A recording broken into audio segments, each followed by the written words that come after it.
The Philadelphia Experiment wasn't just another sci-fi thriller. It was a film so controversial that the Navy issued a formal statement denying it before release.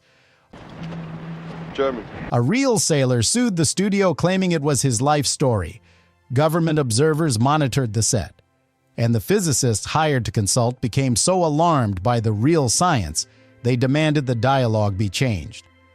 Maybe this isn't real, or maybe this isn't real, maybe none of this is real, maybe I'm not real, maybe you're not real. How about that? These are 16 facts about the movie that made the government so nervous, they accidentally proved the conspiracy was real and cursed a production where props literally vanished into thin air. 1. The real-life lawsuit. When the Philadelphia Experiment was released in 1984, a man named Alfred Bielek filed a lawsuit against the producers. He claimed the movie was actually a documentary of his own life.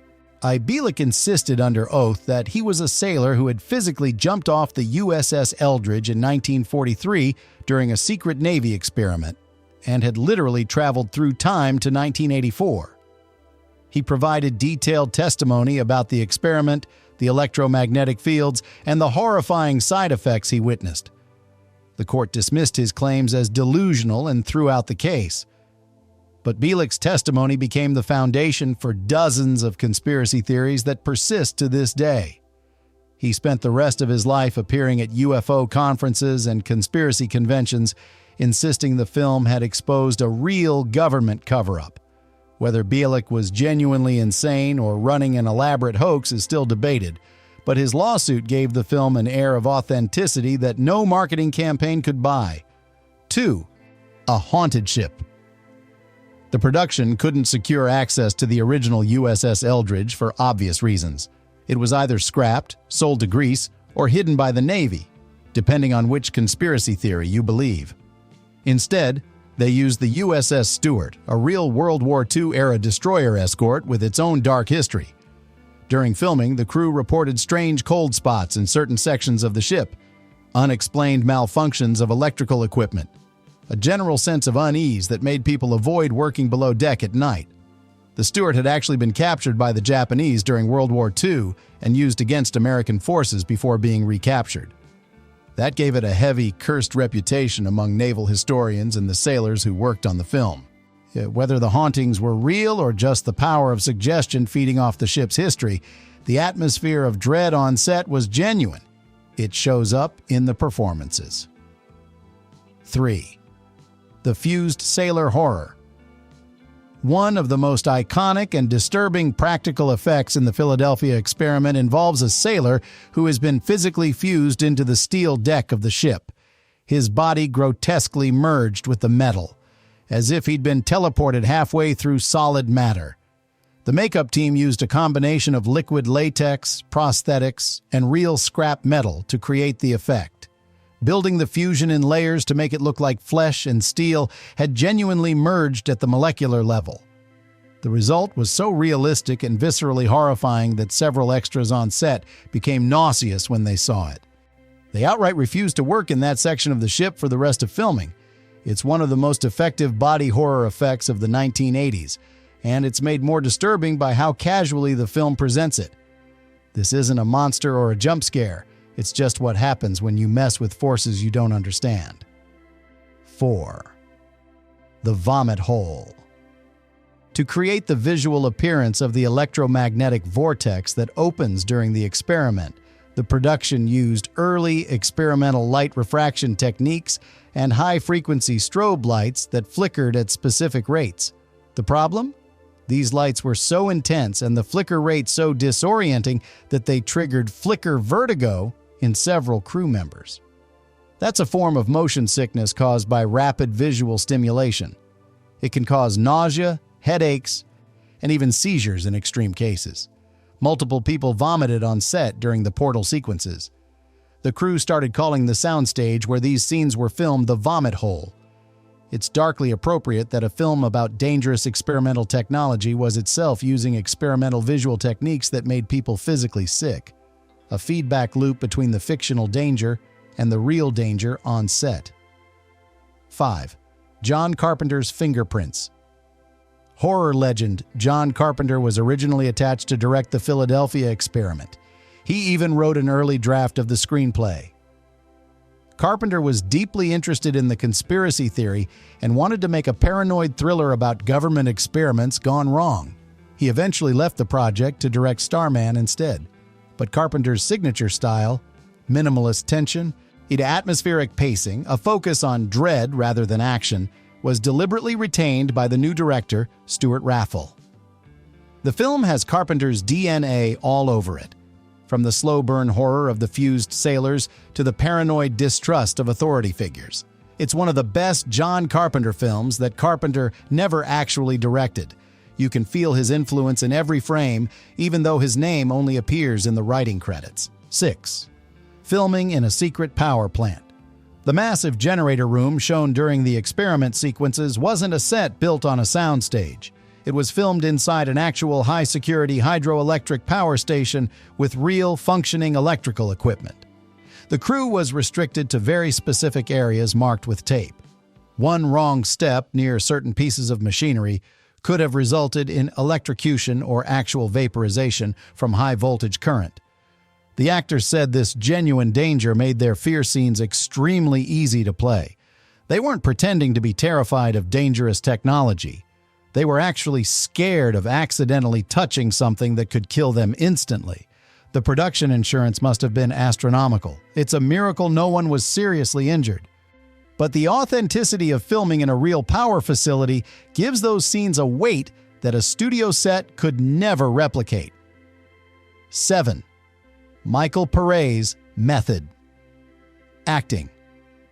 To authentically play a man from 1943 who's been displaced into 1984, lead actor Michael Pare refused to use any modern technology during production.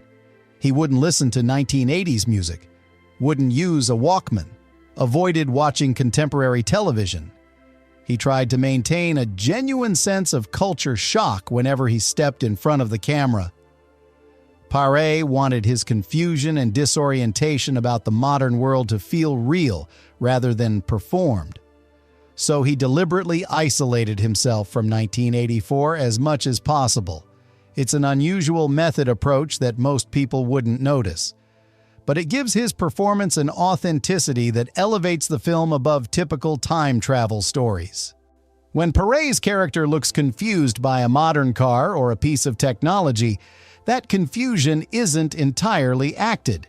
He'd been living in a deliberate bubble. 8. The Back to the Future connection. The Philadelphia Experiment was produced by legendary filmmaker Douglas Curtis. During production, he met with a young screenwriter who was obsessed with the film's time displacement logic and fish-out-of-water dynamics. That writer's fascination with how someone from the past would react to the present. The comedic and dramatic potential of culture clash directly influenced his next project. That screenwriter was Bob Gale. His conversations about the Philadelphia Experiment helped shape the early development of Back to the Future, which would be released just 1 year later in 1985. The two films are spiritual cousins, one dark and paranoid, and one bright and optimistic, but both exploring what happens when time travel tears someone away from their own era and forces them to navigate a world they don't understand. 9. Real Navy interference. When the production requested access to official Navy archives to research the historical rumors surrounding Project Rainbow and the alleged 1943 experiment, the Navy not only denied the request, they reportedly sent observers to monitor the filming. These weren't technical advisors helping with accuracy. They were intelligence personnel watching to see how much truth the movie was going to expose, how closely it would match classified information. This led to widespread rumors among the cast and crew that the government was actively monitoring the production, which only fueled the conspiracy theories the film was based on. If the Philadelphia Experiment was just a myth, why would the Navy care what a low-budget science fiction movie said about it? The presence of government observers made everyone on set paranoid, convinced that maybe there was something real behind the legend after all. 10. The 110-degree desert shoot. The scenes set in the temporal void where time and space break down were filmed in the California desert during a record-breaking heat wave. Temperatures reached 110 degrees Fahrenheit. The actors had to wear heavy, authentic 1940s naval wool uniforms, thick coats designed for cold Atlantic weather, in the middle of a desert furnace. To prevent the cast from fainting or suffering heat stroke, the wardrobe department hid ice packs inside the linings of the coats and pants. Medics were on standby with IV fluids throughout the shoot. Even with these precautions, several actors came dangerously close to collapsing. You can see the genuine exhaustion and misery in their performances. When the characters look desperate and broken, it's not entirely acting. They were suffering through brutal physical conditions that pushed them to their limits. 11. The green glow secret. The eerie green glow that surrounds the USS Eldridge during the experiment was created using a chemical compound called fluorescein. It's intensely fluorescent under ultraviolet light. The production sprayed the compound all over the ship and the water around it to create the supernatural electrical effect on camera. But fluorescein is incredibly persistent and staining. After filming wrapped, the ship remained visibly tinted green for weeks. The compound had leaked into the harbor water, creating a faint greenish tint that persisted for days. The local environmental board almost fined the production for illegally dyeing the harbor. There were genuine concerns about whether the chemical would harm marine life. Another example of this production taking dangerous shortcuts to achieve authenticity. A little regard for safety or environmental regulations. 12. Predicting the stealth bomber. In 1984, the concept of radar invisibility was still highly classified. The American public had no idea that the military was actively developing stealth technology. The Philadelphia experiment's premise, that electromagnetic fields could be used to hide a ship from radar detection, was essentially an educated guess at how classified stealth systems actually worked. When the F-117 Nighthawk stealth bomber was finally revealed to the public years later, conspiracy theorists went wild. They pointed out the similarities between the film's fictional science and the real technology.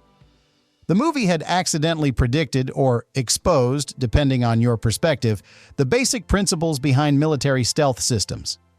Whether this was coincidence, brilliant speculation, or leaked information from someone with security clearance remains an open question. But it gave the film a prophetic quality that made people take the conspiracy theories more seriously. 13. The Vanishing Prop. This one sounds made up. It's not. During a nighttime storm while filming on location, a massive 20-foot model of the USS Eldridge, used for special effects shots, broke loose from its moorings and disappeared into the water. Despite extensive searches, the model was never recovered. It simply vanished without a trace. The local crew immediately started joking that the Philadelphia experiment had actually worked on the prop, that it had been transported through time or rendered invisible, just like the real ship allegedly was. It became one of those eerie coincidences that fed into the mythology surrounding the production. Some crew members refused to work night shoots on the water after that, convinced the location was genuinely cursed. The missing model remains lost to this day, somewhere at the bottom of the harbor, or perhaps in another timeline entirely. 14. The Science Censors. The film faced an unusual battle with its own technical advisors. Several physicists hired to consult on the wormhole and electromagnetic dialogue became concerned that the script was using real theoretical equations and genuine scientific principles. Principles that could theoretically work if scaled up properly. They argued that the film was dangerous because it resembled an actual blueprint for creating electromagnetic anomalies. They pressured the studio to change some of the dialogue to obvious pseudoscience to avoid giving anyone ideas. The studio partially complied, but the controversy only fueled more conspiracy theories. If the science was fake, why were physicists so worried about it? The attempted censorship made people believe the film was closer to truth than anyone wanted to admit. 15. Military intelligence censorship. In an extremely rare move for a fictional film, the U.S. Navy issued a formal public statement before the Philadelphia experiment's release. They insisted that the entire story was a complete myth, that the USS Eldridge was never even in Philadelphia during 1943. They provided detailed ship logs and documentation to prove the experiment never happened. The official denial completely backfired. Instead of putting the conspiracy to rest, it made the public infinitely more curious. People reasoned that the Navy wouldn't bother issuing statements about a low-budget science fiction movie unless they were genuinely worried about what it might expose. The film became a massive hit on the home video market specifically because of the Navy's attempt to discredit it. Millions of people rented it believing they were watching a suppressed truth that the government desperately wanted hidden. Best marketing a conspiracy thriller could ever ask for. 16. The alternate frozen ending. There's a persistent legend about a much darker ending that was filmed or scripted but never used. In this version, the protagonist discovers that the time loop is permanent and inescapable. He returns to 1943 only to find himself trapped in an endless cycle where he's constantly fused into the ship's hull, dying and resurrecting in an eternal nightmare of physical and temporal agony. The studio demanded a heroic ending where the protagonist saves the day and chooses to stay in 1984 with the woman he's fallen in love with. They feared that a horror ending would destroy the film's commercial appeal. The decision to go with optimism over existential terror is understandable from a business perspective, but it robs the film of its darkest implications. Some experiments should never be performed because the consequences are literally worse than death. So do you think the Navy is still hiding the truth about the Philadelphia experiment? Or was it all just a Hollywood ghost story that got out of hand? If you want more deep dives into the movies the government doesn't want you to think about too carefully, hit subscribe and let me know in the comments which surprised you the most.